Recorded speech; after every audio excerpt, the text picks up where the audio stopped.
All right, Chris, quickly to the podium. Bill White with the Marlins, 11th selection. The Florida Marlins' 11th pick in the first round from Kansas City, the first baseman outfielder, Jeff Conine. This is looped down the line and a great diving catch made by Jeff Conine. Oh, he's an excellent baseball player. He would have been one of my top 10 picks. Great hitter, 320-plus hitter with power, can run, has still stolen as many as 25 bases, 3 years in the minor leagues. Outstanding defensively. He's just a good athlete. The night before the draft, I found out through a friend and through a reporter that I was not being protected on the first 15 players in the expansion draft. So I thought there's a possibility, especially after the season I was just coming off of, that there was a possibility that I might get drafted. I'm in my agent's office, we're watching the draft, and the phone rings.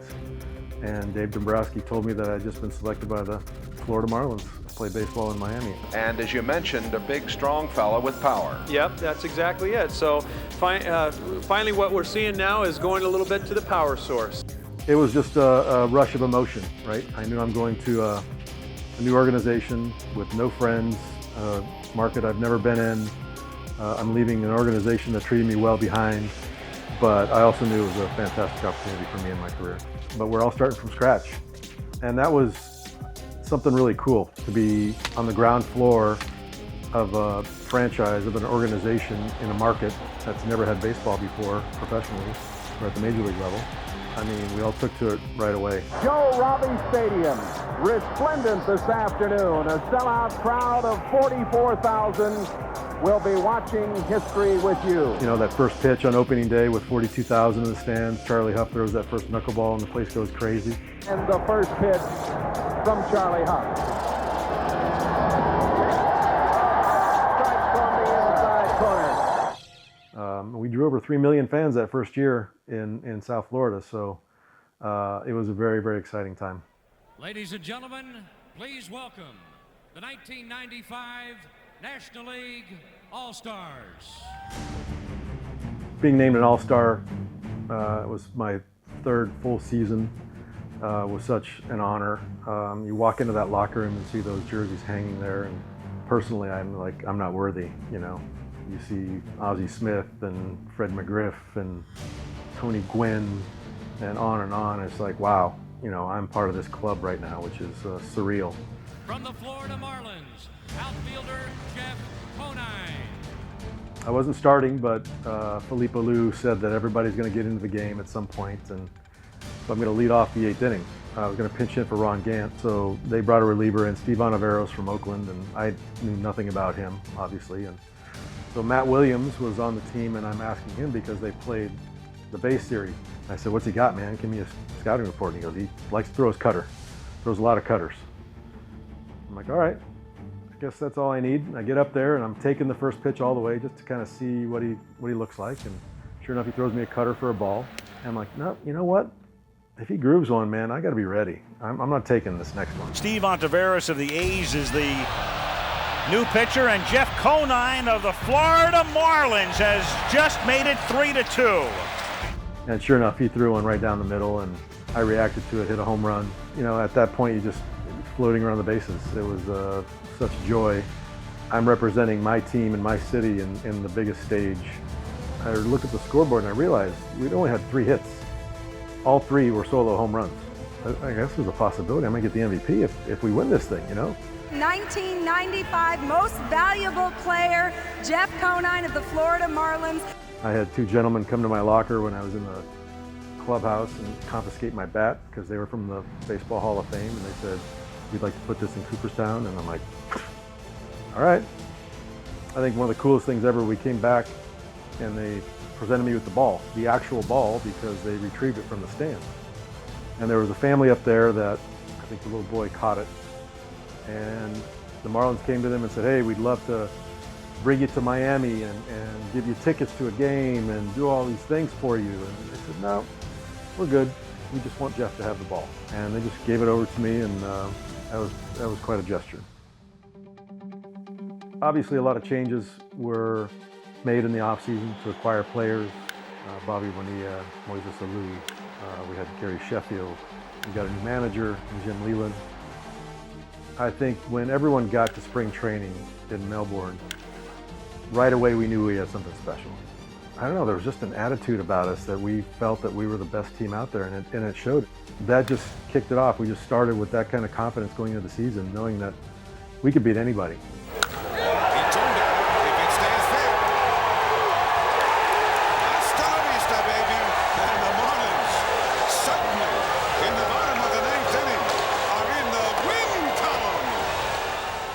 We just rolled with that going into postseason, and the postseason was more of the same. We just had we had a knack to win games. We had guys that came through in the clutch all the time, and you know, when you win that first championship, there's absolutely nothing like it. That's why you put on a uniform, is to win a World Series. The 0-1 pitch. A liner off Nagy's glove into center field. The Florida Marlins have won the World Series.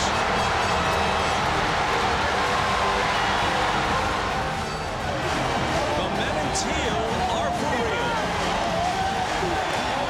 Love you, Miami!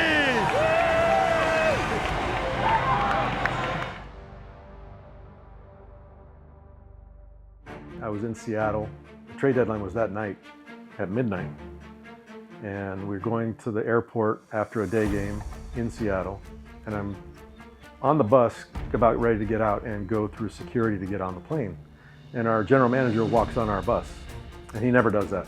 And he passed a few guys who were in the very front of the bus and started walking back to me. And I'm like, all right, what's going on? Something's going on. And he said, we have a tentative deal worked out with the Florida Marlins to take you back to Miami. But there's some negotiating that has to be done because I had a contract for the next year in Baltimore that they wanted me to break up into multiple years. I get on the plane, and thank God back in the day, they've got those little phones in the headrest.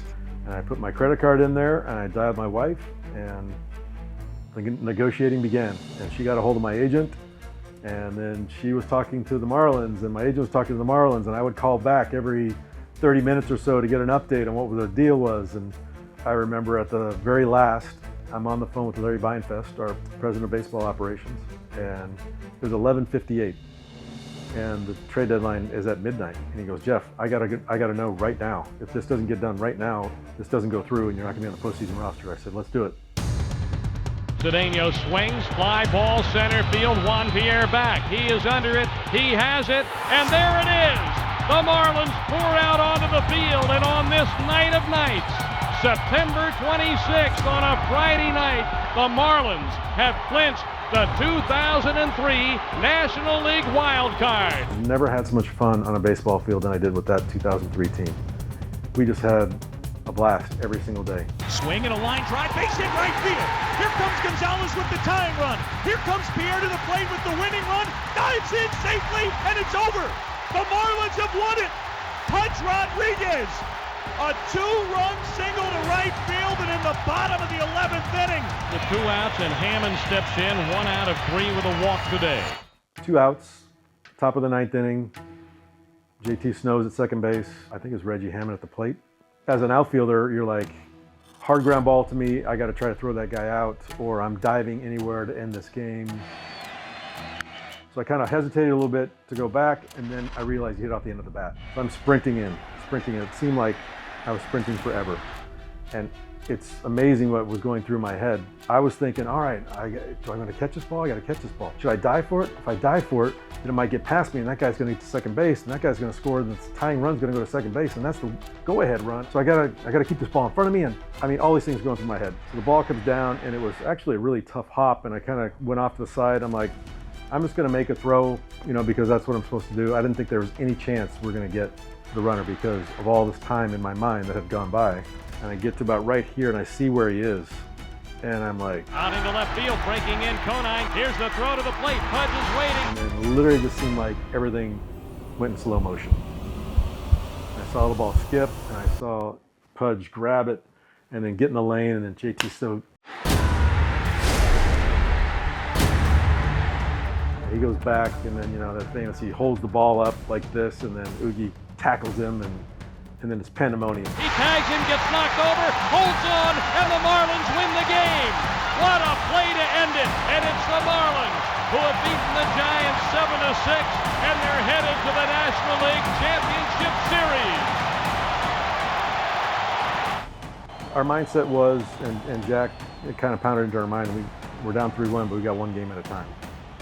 And then Josh Beckett was on the mound at home and pitched one of the best games maybe I've ever seen pitched. I think they got 2 hits, but they were lucky to get the 2 hits. Wonderful setting this has been. In the air to left field off the bat of Conine. It is 4-0 Marlins.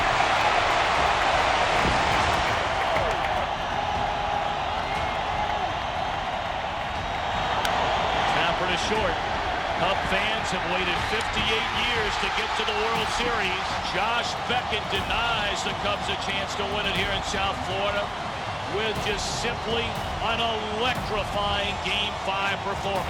Now we're going to Chicago, but we got Mark Pryor and Kerry Wood back-to-back, who are 2 of the best pitchers in the National League. You know, we're down 3-0 with 1 out in the 8th. Mark Pryor is still pitching and dealing. And sure enough, Louis gets on. We get another runner. Miguel Cabrera hits a 2-hopper, the shortstop that Gold Glove there, Alex Gonzalez, could have been a double play. And like 15 minutes later, we score 8 runs, and we're up 8-3. Hammered down the left field line, and the game will be tied up.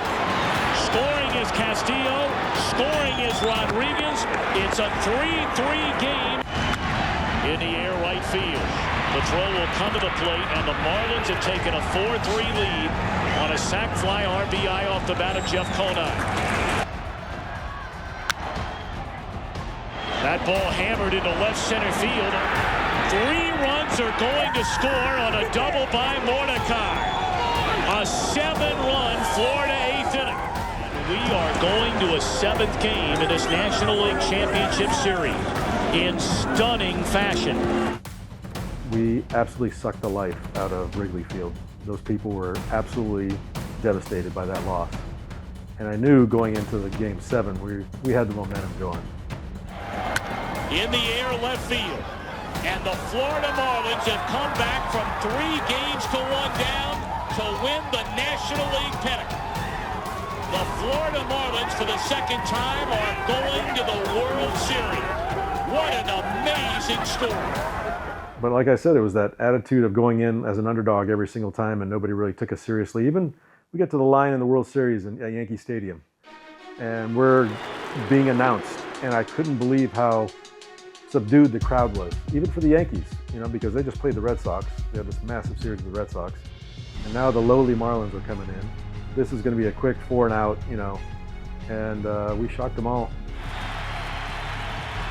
Beckett pitching a magnificent game here.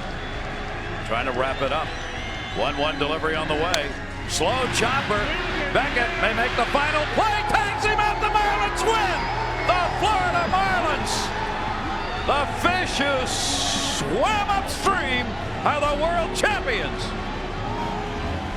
The Marlins have stunned the Yankees, shocked New York, and this improbable team, improbable ride, they end up on top, winning in 6 games over the Yankees.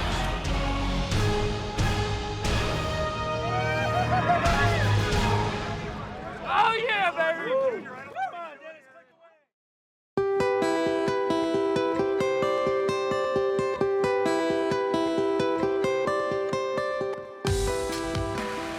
I've really cherished my time in the front office and be able to interact with the players all these years. I only know one thing. I know baseball, and I like to stay in the game. I love going to spring training and helping the guys be big leaguers and talking to them about situations, defensively, hitting, being on the road, whatever it takes to, you know, help them be a great major leaguer, which, you know, it's all about experience, right? If you can kind of convey to them your experiences in the big leagues, that will help them approach a situation a little more differently and be able to succeed a little better, then that's why I'm here. Let's welcome the first inductee to the Marlins Legends Hall of Fame, Mr. Marlin himself, Jeff Conine. Thank you to the fans. Over 30 years, you've treated me and my family with grace and respect, and I have nothing but the same for you. This is a team game, and I bet you if you ask any of these guys over here, my former teammates, what they miss the most about the game of baseball is, yeah, we miss the game playing, but we miss the clubhouse. We miss being together. And thank you guys for coming out today. It means so much. We can be apart for years and years, but once we get together, it seems like we're never apart. And of course, my family. So thank you for being with me every step of the way and supporting me. To be here and be able to watch my son don the uniform that I once did is literally a dream come true.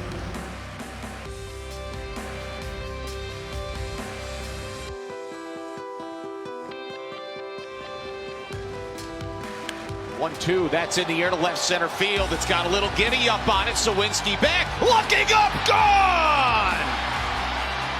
On a day we gotta celebrate, his daddy says, don't forget about me. Griffin Conine ties it here in the 7th. You knew it would happen this way.